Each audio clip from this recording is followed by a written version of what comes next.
Hey everybody, this is Stuart with Wine on the Dime. My wife has my recording equipment again. I might just need to buy her own stuff.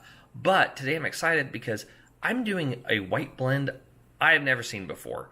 It's from Chile, so I'm super excited about that. And it has Carmenere in a white blend. Stay tuned.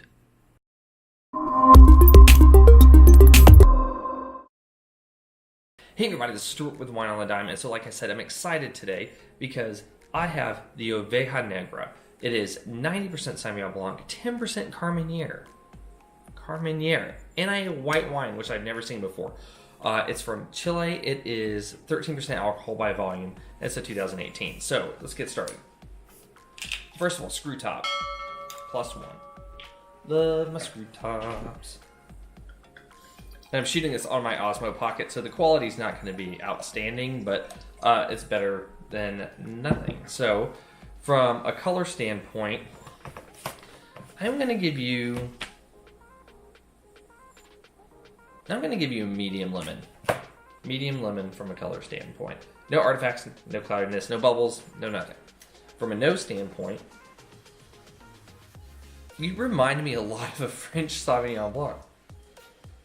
A lot of like green apple and pear.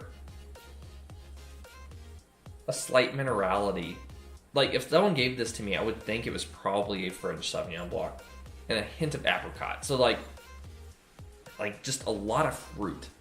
And a bit of a minerality note to it, like a flintiness. And that's it. There's really nothing else to this wine. So from a taste. Woo! So high acid.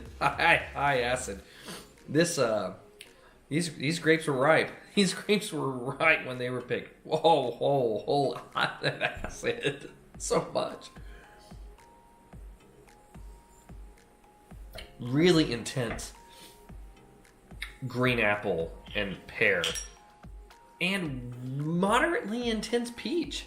I wasn't expecting the peach to come up because I could hardly detect it on the nose.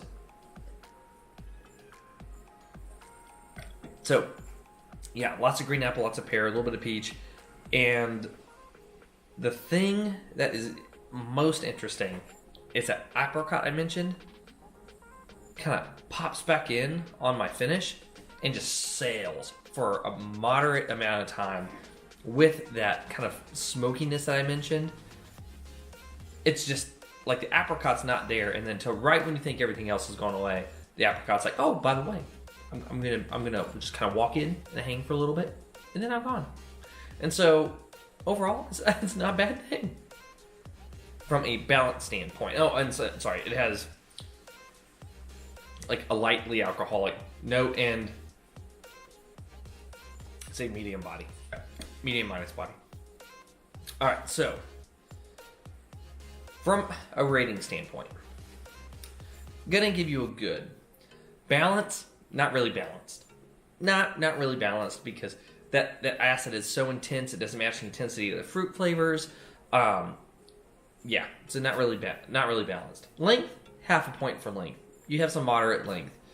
Intensity, certain things are intense. Everything doesn't match on that intensity. The fruit's not that very intense. There's no really secondary or tertiary elements. It's a 2018, so I mean it's a young wine anyway. I don't really expect much of that, and so there's really none of those elements present to be intense. So all I really get are like things like the structural elements, like the acid and the acid and the alcohol. That's really the only things that you can probably pick out on this wine besides the fruit. The fruit, not really as intense as it should be for that level of acid, and the alcohol is not really there in terms of the palate whatsoever.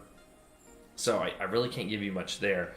Complexity, you do have a few different fruit clusters. In that minerality is nice, so I'll give you 0.5 point there. And sorry, for intensity, I'll give you 0.5 point. So 1.5 points. You could be anywhere between okay to good. I'm gonna lean on good because you do have a kind of fun element about you. You're not a typical Sauvignon Blanc. It's sort of like getting like you're unwrapping a present and you're like, oh, I shook the box. I'm pretty sure I know what this is. And then you open the box and it's mostly what you think it is, but then there's like a twist to your present. That's what this is. Like that acid and that tone that you get from the wine are very different than any other just pure Sauvignon Blanc you're gonna find. I'm not quite sure what that Carmenere is doing besides adding body. So anyway, it's a little bit of a mystery. If you know why they blended this with Carmenere, I'd be interested to know if you have. And not just because it's a Chilean varietal and they made this wine in Chile. Like, give some feedback. I would actually prefer to know this because this might help me on my test later on as I do my WSET stuff.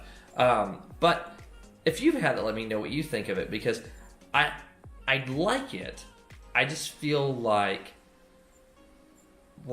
it's just kind of slapped together a little too much. Like, there needs to be a little bit more finesse in the delivery. But for a sub $15 wine, I really don't have too much to complain about. Anyway, this has been Stuart with Wine on the Dime. If you liked today's video, please like, subscribe, and comment. Have you had the Oveja Negra? I'd be interested to know if you have. Leave a comment below, and I'll see you all again soon with another episode from Wine on the Dime. In the meantime, I'm going to be doing some WSET studying, starting with tasting notes in the traditional WSET manner. I'll see you all soon.